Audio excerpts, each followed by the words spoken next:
Hey guys, MDT here. I had planned on doing a Ninja video, but my Ninja wouldn't start. It's been sitting at the bike shop for too long and it had no battery. So they're charging it, which is going to take an hour. So I'm using the meantime to do a vlog while I wait for my battery to charge. I was going to bring it home. The reason it was that I like to keep my Ninja at home recently. I've been riding it a bit more.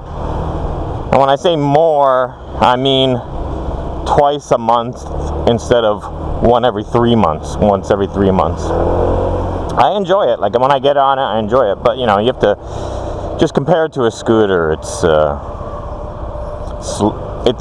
slow and inconvenient compared to a scooter. That's the best way to sum it up.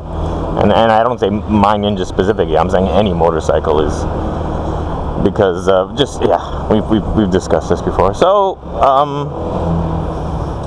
I'll try to keep this short because I'm gonna try to save some battery because I will do a Ninja update.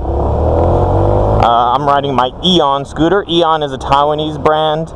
I'm a little bit patriotic towards Taiwan, so I buy Taiwanese phones. I tried to get into buying Taiwanese scooters, but to be honest, I kind of fell back with Yamaha. I wouldn't get another Aeon in the future. This one is the ES. It's kind of their top of the line for its size. Well, they have two 150 scooters. They have an OZ and an ES, and the OZ is problematic. The ES was supposed to be like a big upgrade, and it's okay. I actually haven't had any problems with this scooter, and I have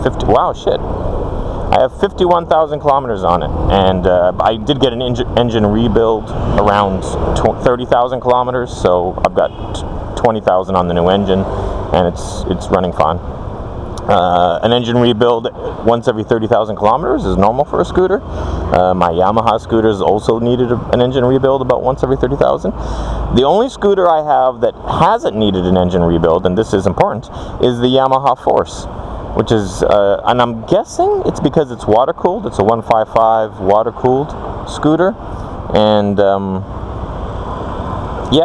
mine has like, I think it has 60,000 kilometers on it, and I said because like I'm used to getting an engine rebuild every 30,000 kilometers, and my Force has like 60,000 on it. So I took it to the shop, and I'm like, it's gotta need a rebuild. So just give it one. And they ran compression tests and everything, and they're like, no, it's fine. They wouldn't take my money. But I'm like, I feel not unsafe, but you know what I mean. When I ride it far distances, I worry because from my life experience, I'm using an engine that should have already been swapped twice by now, and I'm taking it into the countryside and up into the mountains. I'm just expecting it to die on me, but it's fine. So so hats off to Yamaha. I think it's because the Yamaha Force is water cooled. And the cool thing about the Force is it actually is kind of a patriotic vehicle, because the Yamaha Force is only sold in Taiwan. It's made by Yamaha Taiwan, like the Yamaha factories here, and it's not even sold in Japan. So it's, in my opinion, it's like the best scooter on the planet Earth, and the only place you can buy it is in Taiwan. So I could kind of name this video like a Yamaha Force long-term review, because after 60,000 kilometers, oh, something did go on. Oh, actually, I'm kind of wrong. It did need some engine work, and it was kind of problematic because they couldn't figure out where the problem was. But it wasn't a big deal, and it didn't cost much. It was just a seal, like I think the seal on the head or something, and then it was affecting the radiator because like water was like leaking into the engine or something, and it was, so I was having some, but it's still the original piston, it's still the original head. It didn't need a rebuild, it just needed one seal swapped out. And then so and this scooter that I'm riding right now, the Aeon, I just had the front end like rebuilt, like the tripod, it's like, yeah, like the front the front was loose. Like if you pulled on it and stuff, the whole front section was kind of loose. So I had to get that rebuilt, and that wasn't cheap. It wasn't expensive either, if you consider it by Western standards. It was $60 US to like rebuild the whole front end. To get a whole engine rebuilt, like a new head, new piston, new sleeve, new piston, new cylinder, new piston, new cylinder, new head, that will run you about $300 US.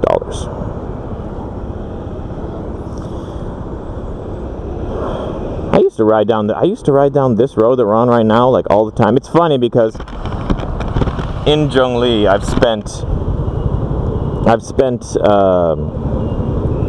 I've been in Zhongli, this city that we're in now. I've been here a long time, but I've spent like 8 years in one part of the city, another 8 years in a very different part of the city, and now recently I've spent like 5 years in a very different part of the city. Like, yeah, I went from living like central to as far east as you can go and still be counted in the same city, and now I live like southwest, like, yeah.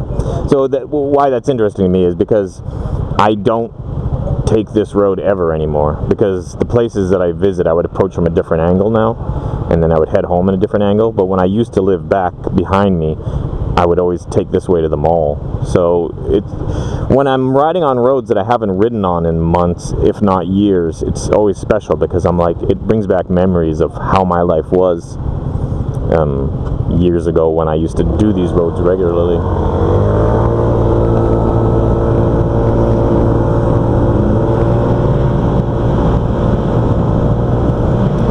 It's interesting, like, look at all the scooters behind me. Just something as simple as, like, turning the throttle will get me to pull away. Wow, this scooter is running well. Yeah, I'm doing, you know, I shouldn't really say what I'm doing, but I'm doing it got up to a high speed rather quickly there. I haven't ridden a scooter in months, so. This is one of the scooters I use as a rental now. I don't really use it much myself. This is a 2-point turn, which you guys should be familiar with by now.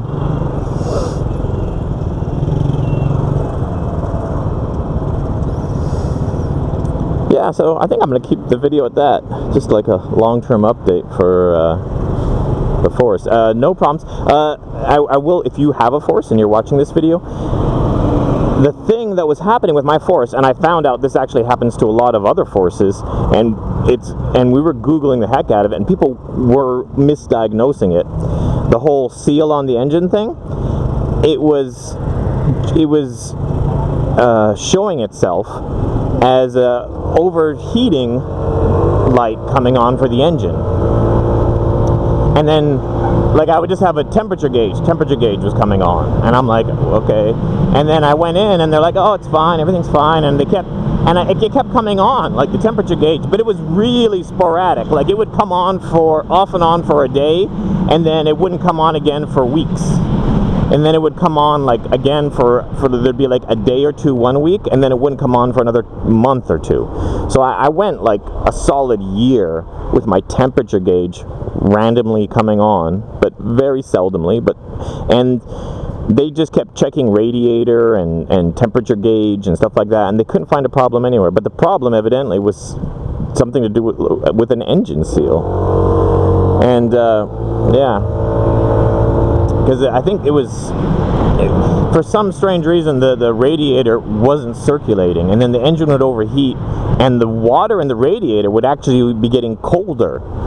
So, because what I did was I was trying to figure out, is my engine overheating or is it whatever? So I got an additional temperature gauge when they gave an exact temperature added on, and they put that in the radiator. And what I noticed was whenever the temperature gauge for the engine would come on, the temperature gauge for the radiator would actually go down, and it would go all the way down until the water was cold. So what that taught me was that the water wasn't circulating. And then one of my mechanics was like, oh, well, as long as it says that the radiator is running cold, you're fine, the engine's not going to overheat. And I'm like, you're an idiot, because it's not saying that the temperature in the radiator is fine. It's saying that the temperature in the radiator is too cold, impossibly cold. So what that tells you is that the water in the radiator isn't reaching the engine. Hence, the engine really was overheating. And they were like, oh no, as long as the radiator temp gauge says you're fine, then you're fine. Ignore the engine one. And I'm like, oh dude. So yeah, and then so evidently by changing a seal on the engine, it allowed the radiator to recirculate. It sounds unconnected, but I guess the water was somehow, like the pressure was leaking into the engine and then causing the water to not circulate.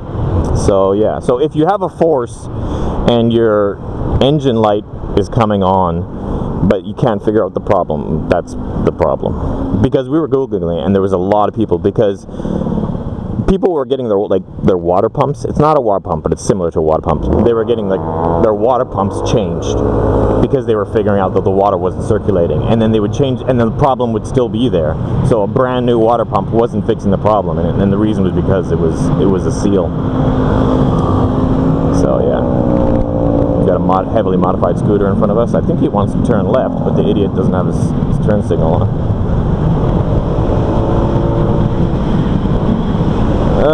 This is, see, I have time to kill because I'm waiting for my Ninja to charge, for them to charge the battery. And here I am next to the mall, and I could go in there. It's lunchtime. I could go in and eat lunch. I haven't had breakfast, and it's lunchtime, so, you know.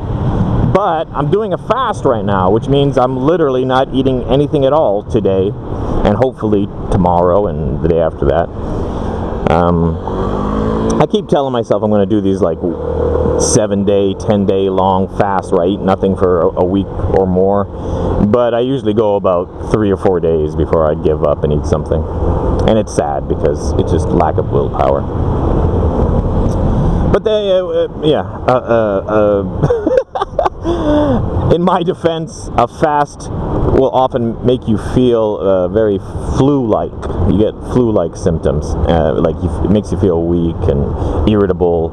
And I generally, what happens is I'll do a fast up until the day before my son comes on the weekend, and then I think to myself, yeah, I'm not going to be in a good enough mood to hang around with him, so I give up and I eat something. So I sacrifice my fast for him. There's a noble purpose, not just lack of willpower. Anyways, that's the end of this video, guys.